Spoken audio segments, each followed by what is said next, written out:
Good morning, everyone.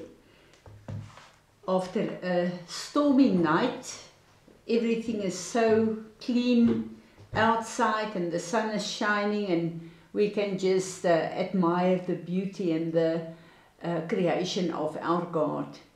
This morning, I want to bring a scripture to our minds that is really a very powerful scripture, but very challenging. This is the scripture of Caleb and Joshua.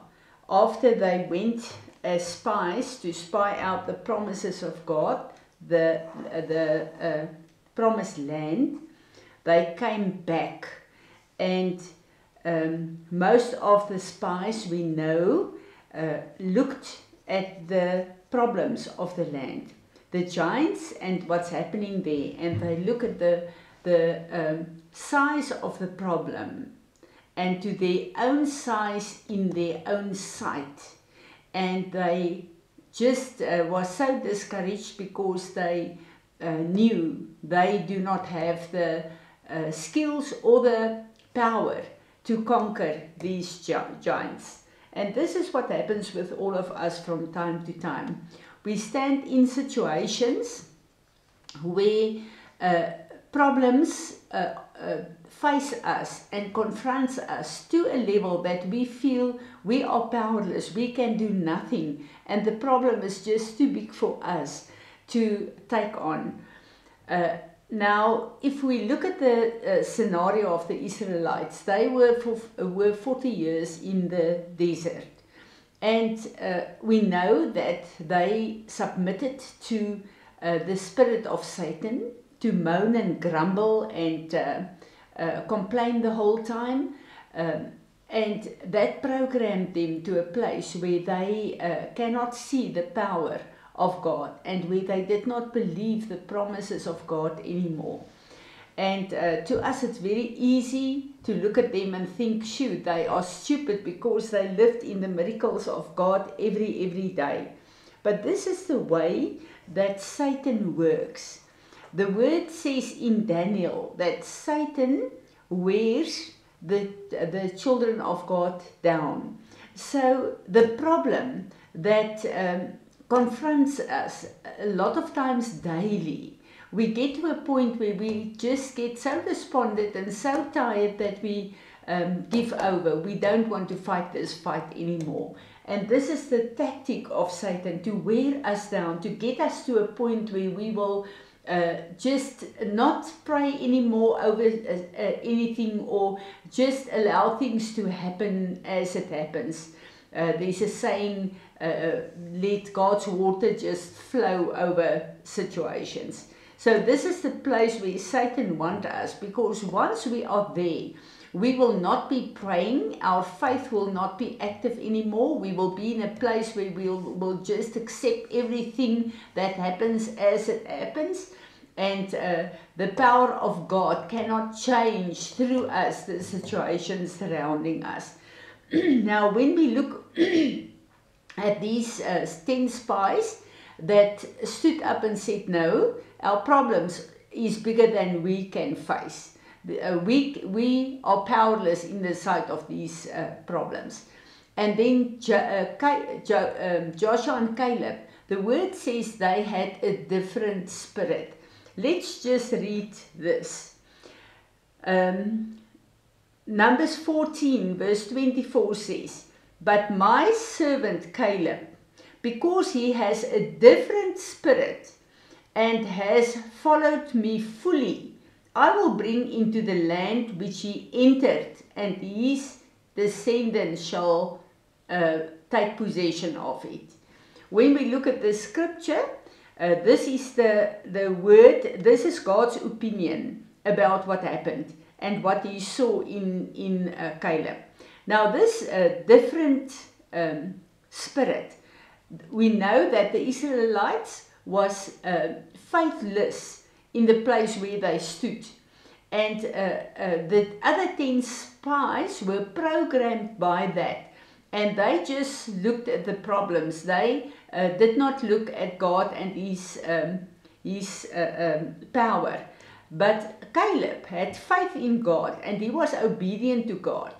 This different spirit is characterized by courage, loyalty, and a willingness to trust God completely, even when you stand against a whole crowd that has been overcome by fear and doubt. Now, this is exactly what happened to the Israelites, but this also happens to us over and over again.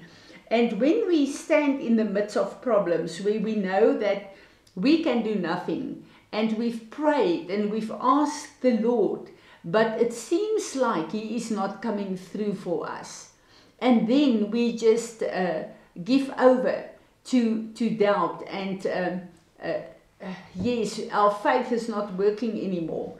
And when we look at I just want to lift out another place in the Word that really speaks to my heart this morning, and this is Daniel's three friends.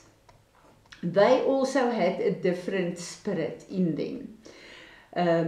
When they were confronted with the fire, this was a very, very fierce fire, and this is a horrible way of dying. And they focused on God in this. And they said, we know that our God can change this. We know this. But even if He does not save us, we will not bow to other gods. We will still trust Him, and we will still serve Him and worship Him. And we know the story where God did not save them from the fire. But when they went into the fire, God was there with them. So a lot of times our circumstances, we really trust the Lord to change this and to take this away. And then we come up to a point where we realize God is not going to change it. It's not going to go away. And then it's very difficult to still stand in the midst of this and say, God, no matter what happens here, I know You are in control, and I know the promise of Your word says that You will allow everything to work out to our good.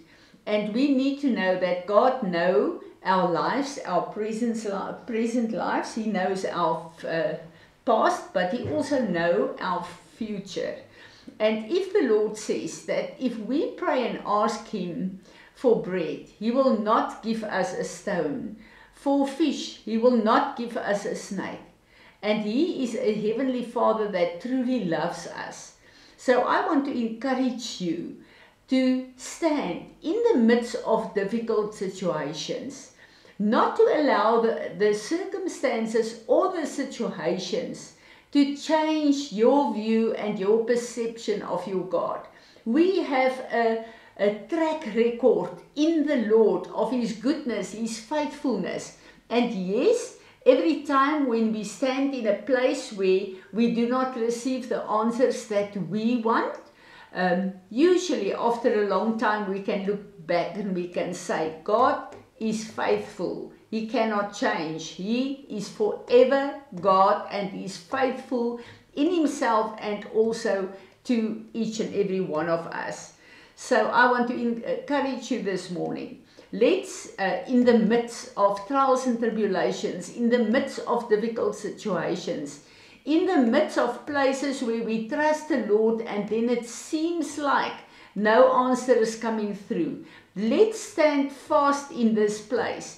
And let the declaration of our mouth, the testimony of our mouth be, our God is faithful, our God is good, and is worthy of all our praises. And let's be like Caleb and look in the face of these giants in front of us and say, by the power of my God, you will be slain. And then allow our hearts in times where we feel that no one came through for us, not even God, that in these times we will focus on the Lord, change our minds and change our speech and say, in the midst of whatever, my God stays faithful and He has promises for me, and His promises is fulfilled, not will be, is fulfilled in the fullness of the resurrection power of the cross of Calvary. May we in this time stand in places that is difficult and challenging to each and every one of us, and let's still keep our eyes fixed on our Lord Jesus. And the testimony of our hearts is, Lord Jesus, you are not only our Savior, but the Lord and Master of our lives, and we will serve you all the days of our lives. Therefore, we want to come in worship, in adoration to you, Lord, to who you are. And we want to say there is no one that can be compared to my God. Receive our worship in this day. Amen.